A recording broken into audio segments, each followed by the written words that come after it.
Nick. This is Board Game Brawl, and we have a special guest for our review today. This is my friend Robbie. Robbie, introduce yourself. Hi, I'm Robbie. That was impressive.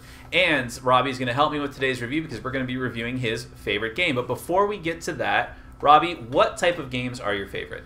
My favorite type of games. I don't know if I'd characterize any certain type. I can enjoy, heavy thematic co-ops from like Arkham Horror, or I enjoy heavy Euros like Kalis. I like, Galaxy Trucker, which is kind of, I don't even know how to categorize it, but You're spoiling it. There's going to be a big reveal. Okay, fine.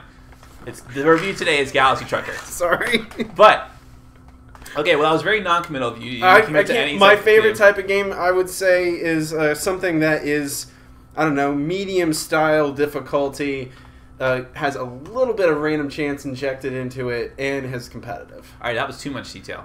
All right. Anyways, so what exactly? So you said some of your favorite games were Kalis, and what else? Kalis, Small World, Galaxy Trucker. I enjoy the seasons. I'm really getting into the seasons. You enjoyed the seasons. The seasons. All right. Well, yes. So as Robbie already indicated, today we are reviewing Galaxy Trucker. This is Robbie's favorite game. Spoiler. This is from Rio Grande Games and is designed by Vlada Chvátil. Vlada Chvátil, I've heard pronounced as well. Vlada Chvátil. Either way, I'm so sorry, sir. We don't mean to offend you. But if you ever run into him on like a dark alleyway or subway, there will be words. I don't really go in the Czech Republic too much, so I don't think it's a problem. You should. It's lovely. I would like to go. So in this, well, you know what, Robbie? This is your baby, so I want you to explain what Galaxy Trucker is all about. Galaxy Trucker is a game. Thematically, you are basically you run a trucking company in space, and it's basically a game split in two halves. You build your ship, and then in the second half you take it out into space through adventures and try and make money. And inevitably you fail. Something will probably destroy half your ship, if not all of it, kill your entire crew, and leave you kind of frustrated and angry. Doesn't that sound like fun? It does to me. All right, well, I'll tell you what, Robbie, you've explained what the game is, so now we're going to take a look at the actual game and the components and the gameplay. Then we're going to come back, and Robbie, we already know that Robbie loves this game. He's going to explain exactly what he likes about it and all that. And then I'm going to tell you what I think. Here we go.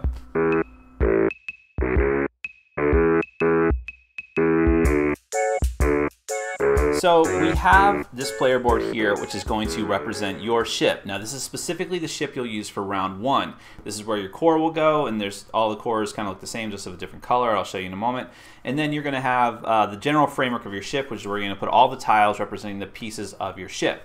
This is just the area where you're going to put the broken off pieces, because at the end, every piece that you have is going to be worth a -1 credit, which is essentially victory points, up to a maximum of -5. The numbers on the outside are basically a grid determining where bad things are going to happen. So if you have a meteorite coming from this side of the player board, you're going to roll these 2 dice that come with the game, and whatever you end up with, that's where it's coming from. So if you roll a total of a 7, the meteorite is going to be coming in this row, and that's basically how it works. Now your ship is going to change from round to round. So in round 2, you have to use a much bigger ship, indicated with a 2 here, which is much more for you to worry about, and you can lose a total of up to -8 credits.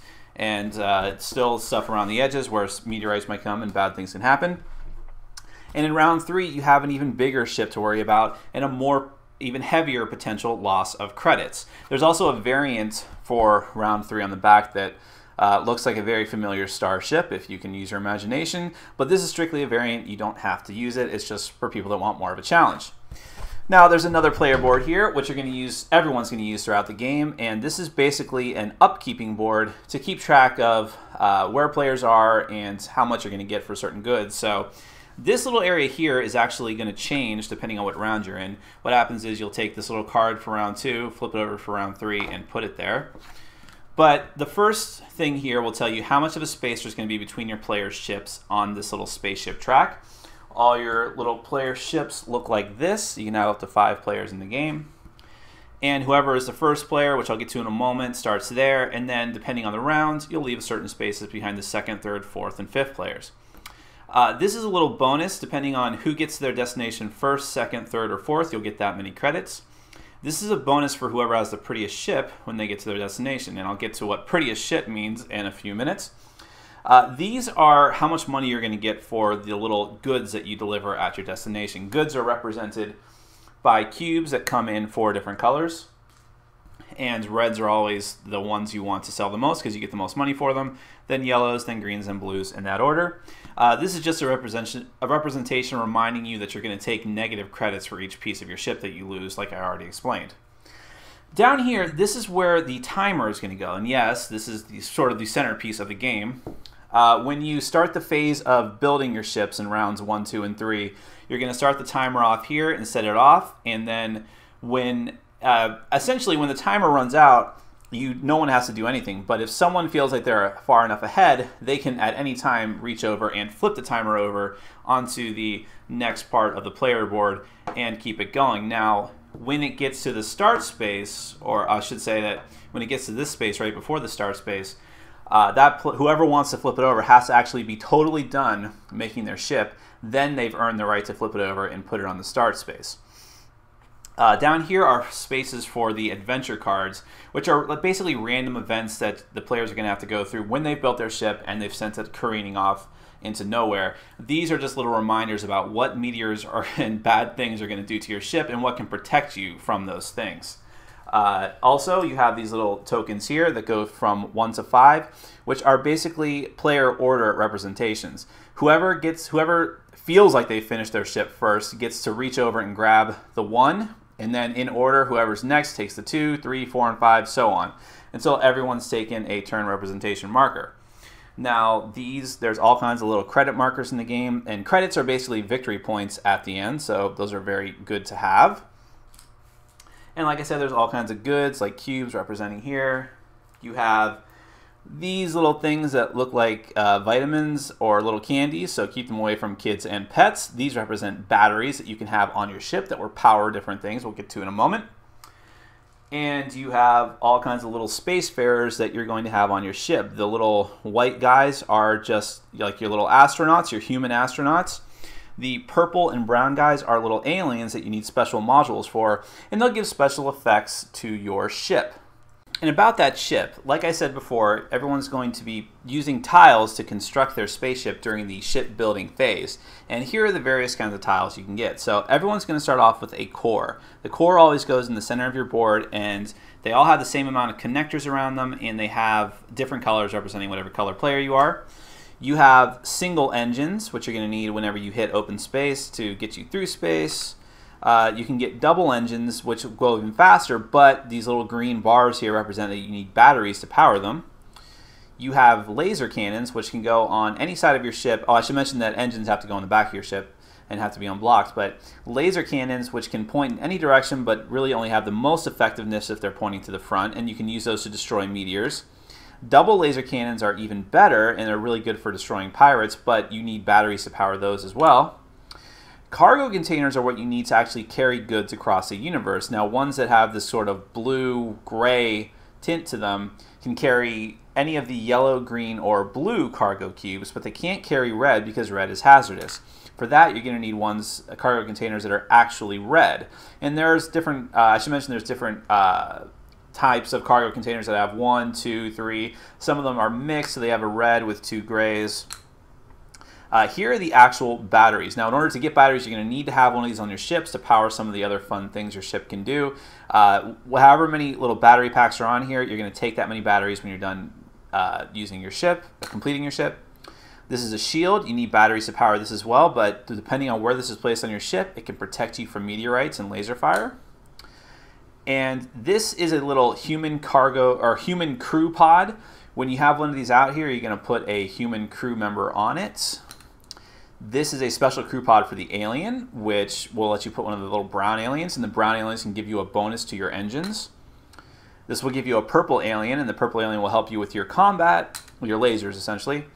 And there's a lot of pieces just like this which don't have any effect on their own, but they're like junctions, which will help, or connectors, which will help you put the other pieces of your ship together, because this is basically like a puzzle. Now, like I said, the first part of the game is everyone at the table actually constructing their ship. And basically you're going to take all those little component tiles that I just was showing you, put them all in a big pile. Imagine that there's lots more out here for the purposes of this demonstration. And everyone, once the timer gets flipped, and depending on whether you're doing a beginner's game or not, you may or may not use the timer in the first round, everyone's going to begin just basically grabbing a tile from the center, looking at it, deciding if they want it on their ship, and if they want it, place it down on their ship, and then it's locked in there, or they're going to, and then depending on what mode you're playing on, you either have to lock it in wherever it is, or you are allowed to move it around. But once you make the decision to keep it, it's there. If you look at it while it's still in your hand and you don't want it, you put it back on the table face up, meaning that another player knows what that tile is and can grab it. And you're going to keep doing this basically until either you're satisfied that you've completed your ship to the best of your ability, or the timers have all run out. And like I said before in my overview of the board, people can keep grabbing the timer and flipping it over whether you like it or not, or you could be the one that's doing that if you're confident in your ship. But you're going to keep grabbing stuff and putting them together, and it's very important that you pay attention to how things connect.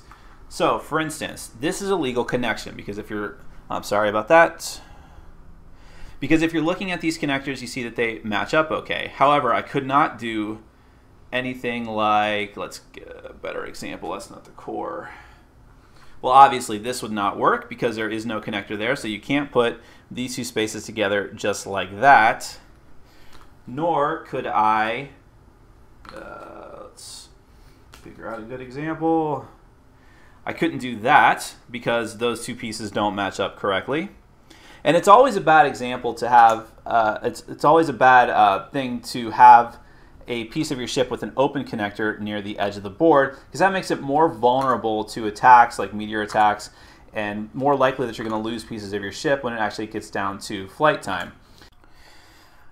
Alright, so eventually all the players are going to have their ship constructed, and I know I didn't even bother actually looking at this ship, I just threw a bunch of tiles down, but for this example that's fine. So once everyone's ready to take off, you're going to start flipping over piles of cards that are going to be laid out here. And what cards are out here kind of depends on the round.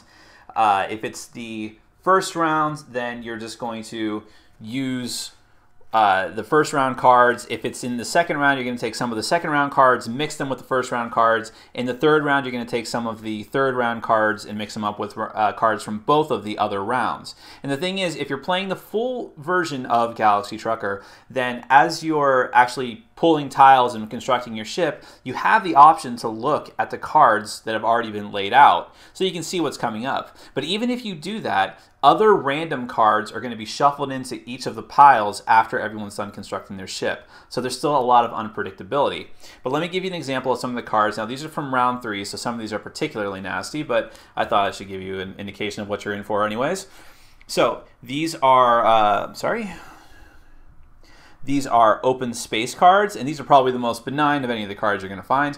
When you hit open space, all the players basically just have the option to use their engines to propel themselves forward on the track, in which case they'll take their little indicator and move themselves forward. Now, if they have single engines, they don't need to do anything. They'll go forward on the track a number of spaces equal to how many single engines they have. If they have double engines, they have to spend batteries to use them. If a player has no engines whatsoever, or if they only have double engines and can't fuel them with batteries, they're stuck and they're out of the round because they're basically drifting in space.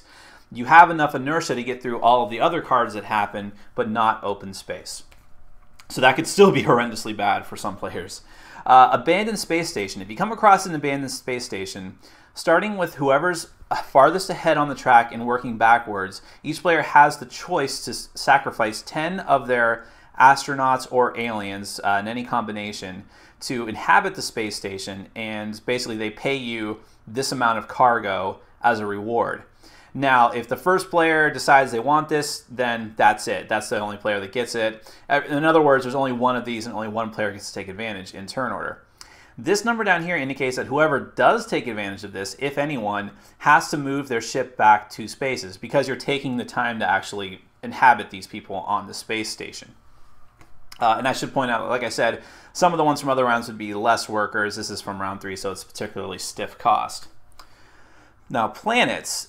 Each person is going to have the opportunity. Each player is going to have the opportunity to inhabit or basically get cargo from one of these planets. Again, in turn order. So, if there's 5 players, someone may not be getting to inhabit one of these planets. So, if you do so, in order to indicate who's taking what, you'll use your other little spaceship marker and put it on the card. Whoever gets inhabits any certain planet is going to get that amount of cubes in that color if they have the cargo space for it. And if you've already got all your cargo filled up, you can choose to dump cargo as you take it. And again, whoever does this is going to move back 3 spaces. We have fun event cards like Sabotage. The player with the fewest crew members loses a ship component at random. That's always fun. So things like that could come up. An Epidemic. Each occupied cabin joined to another occupied cabin loses a crew member because disease is running rampant. Oh, we're getting into the fun ones now. Now we have a meteoric swarm. So basically every player is subjected to meteors coming from almost pretty much every direction. And everyone has to deal with them in order as they come. If it's a big meteorite, then you're going to have to blast it. And no part of your ship is, you have to blast it or use a battery for a shield.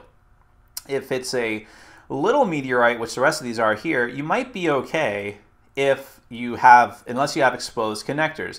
If you have exposed connectors, then you're going to have to either blast it or have a shield ready, but otherwise they just ding off. And these arrows indicate which direction you're coming from, in which case, like I said earlier, you'll roll the die to see exactly which row or column. Here we have slavers. Again, in turn order, each player must decide whether to sacrifice 5 of their guys because slavers are abducting your crew, or if they have 8 cannons, they can destroy the slavers. Whoever does that gets 10 credits as a reward and moves back 2 spaces. But whoever does that, if one of the earlier players does it, the other players are not subjected to the slavers because they're dead.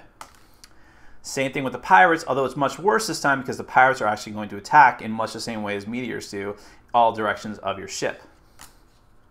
Smugglers, same thing, except that you're losing cargo and you're getting cubes as a reward. And then probably the nastiest card is the combat zone, which basically every player is going to have to run the gauntlet through each of these things by losing cargo, losing troops, taking cannon fire, basically just from going through a combat zone, yada, yada, yada. As you lose parts of your ship, which you will, you may notice that some things are not connected anymore, in which case you could lose whole swaths of your ship. If at any time you lose your core or you lose all of your crew members, if you're playing with the advanced full game, then you are adrift, you are out of the round. You will get some small pittance of a reward at the end. You may still get to deliver your cargo for half price, but you'll notice that the other players are flying ahead of you and getting many more credits, which are points. And like I said, you're going to do scoring according to the board that I showed you at the beginning of this video, or the beginning of this overview. Whoever has the most credits at the end is the winner. Would you like to do that again so we can get that?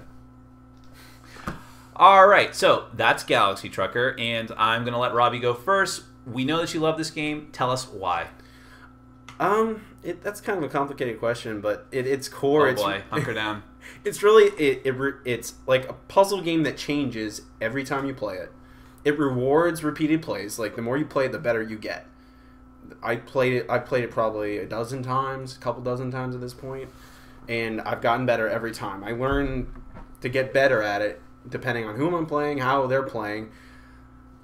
It is enjoyable just to see like the game destroy your ship. I don't take it serious. Like a lot of people, like they feel like they're like under pressure to make this perfect ship. I just like doing my best, and I don't care if it gets destroyed. It's still fun to me to watch it explode. I don't have expectations of perfection. I think that's it.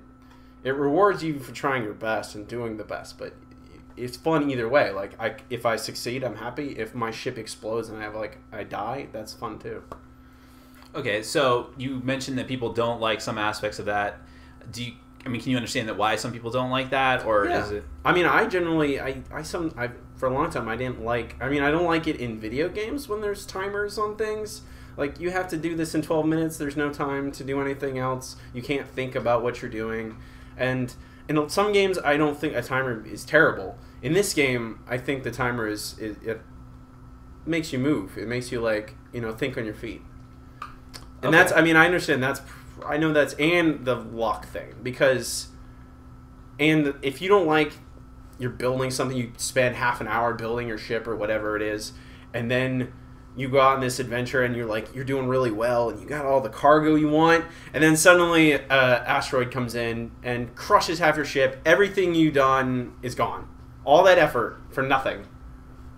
And I know that bothers people, and it perturbs me, but it's also some of the fun. Let me go ahead and segue right off of that. So first and foremost, I'm gonna get into my little mode here. All right, so I disagree with most of what my esteemed comrade over here just said. I do not like Galaxy Trucker, and let me tell you why. So I can understand the puzzle aspect of the game. I know that putting together a puzzle essentially can be fun, and watching your baby go off on its own and hoping for the best, that can be pretty cool. Like I've made this and it's great. The problem is, even if there can be a strategy to the game that, like Robbie said, can come out over time, the more that you play it, the better that you're going to get at it. The fact is, all that strategy goes right out the window as soon as you launch that ship and it's going hurtling through space. I think you are underplaying the luck aspect of this game. I think that when there's just no predictability to what's going to happen, when you add that together with the timer, it's just an amount of stress that obviously you and many, this game is very well liked. Tons of people love this game. It was actually a couple weeks ago was the game of the week for the Reddit board game subreddit. So that's great. Great story. Just throwing it but in there. Nevertheless, for me, and I think for a lot of other people, the amount of stress that comes from having that timer and knowing that not only are you timed, and that you have to make your ship as good as you can, as space-worthy as possible before that timer runs out. But the combination of that with knowing that doesn't matter. It doesn't really matter. It does matter. It matters a little bit. If luck has nothing to do with it, how come I routinely finish first or second whenever I play?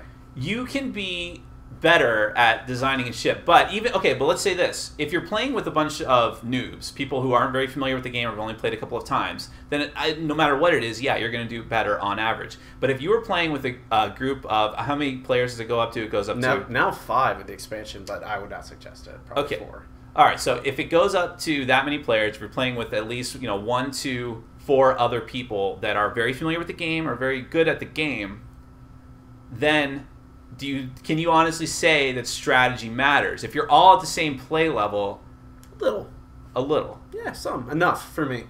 But it still comes down to the cards, and it comes down to. Well, you can look at the cards for the most part. You can look at the cards. Okay. Most of them. There's always those few that are hidden. All while you're putting together your ship underneath the timer. It's like Very well said. Hey, what can I say? I'm not going to bash it too much. I'm not going to say that I absolutely hate this game, despite what my awesome shirt says. I do like the puzzle aspect. I like the theme of the game. I think that this game is very well liked by a lot of Eurogamers, which is surprising to me. But it's because of that puzzly aspect, and I get that. So I do enjoy those aspects of the game, and I think it's got great components, which I'm always a big fan of. But I just think there is a level of chaos in this game that is just far too much, and it obliterates people's strategies, and I think that it does do that. It's very, very good at that. There's a card called Obliterate Strategy. It might as well be called that. So I'm not a fan of the game. I can understand people. Well, the same reasons you don't like it are the same reasons I do like it. It's very divisive. It's kind of. That's true. It's a love or hate kind of game. I will say that and I'm a fan of my own type of divisive games. I like Risk, which some people just kill it with fire. They hate that game. So I get that. I'm a fan of deck builders. Some people in our group hate deck builders, so I get it. But Galaxy Trucker is not for me. If you enjoy just random chaos and just putting together an awesome puzzle and then watching it get obliterated, then this might be the game for you. I don't think I said anything out of school. That's basically what you said. No, I agree. Everything you said. All right. Well, We'll have to agree to disagree unless you don't agree to that. No, I can agree to that. Okay, great. One of us is right and one of us is you. Oh, well, I can't. It's okay if you disagree with me. I can't force you to be right. My name is Nick. I'm Robbie. This has been Board Game Brawl, reviewing Galaxy Trucker, the best, worst game ever. We're reminding you to get out there and game every day and in every way. Take care.